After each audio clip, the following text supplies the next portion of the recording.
Paris, le 28 décembre 1895, a lieu au Salon indien la première projection cinématographique publique comportant 10 films d'une durée de 1 minute chacun. Par la suite, les représentations se multiplièrent de par le monde. Cet art en effervescence attira de plus en plus d'artistes comme Georges Méliès, illusionniste de formation, qui publia en 1902 l'un des premiers films avec effets spéciaux, Le Voyage dans la Lune. Ces effets spéciaux reposaient sur des trompe-l'œil. À cette époque, les caméras n'avaient pas de dispositif permettant d'enregistrer le son, ce qui justifiait, lors des représentations, la présence de un ou plusieurs musiciens qui jouaient parfois des compositions, parfois des improvisations. Dans les années 20, le cinéma muet était tellement populaire qu'il était accompagné d'orchestres complets, et les représentations se déroulaient dans des salles beaucoup plus grandes que celles qu'on connaît aujourd'hui.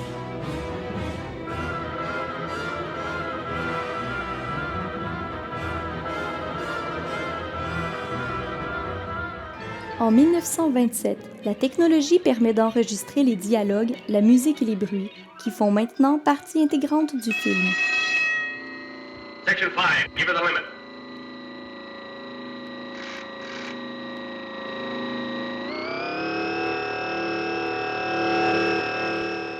Quant à la couleur, il a fallu attendre les années 50.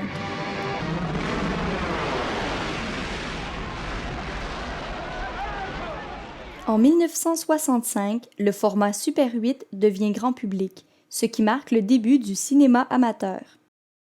À cette époque, les solutions de montage ne sont pas disponibles pour les consommateurs, réduisant ainsi les possibilités de cette catégorie. Dans les années 70, l'ordinateur, par le biais de systèmes robotisés, contrôle la trajectoire des caméras. Ce n'est qu'en 1982, avec le film Tron de Steven Lieberger, que les ordinateurs servirent à la création d'effets spéciaux numériques qui furent de plus en plus développés. En 1987, le film Abyss, avec ses scènes de modélisation de l'eau, ouvre de nouvelles possibilités aux effets spéciaux numériques. Bud? Oh wait, it's okay.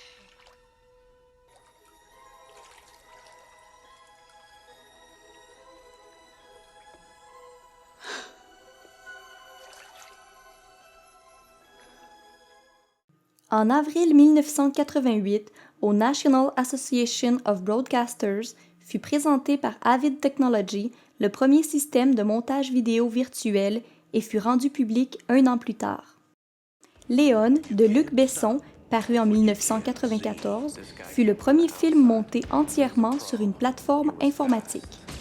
Aujourd'hui, la technologie nécessaire à produire un film avec effets spéciaux est à prix abordable pour quiconque.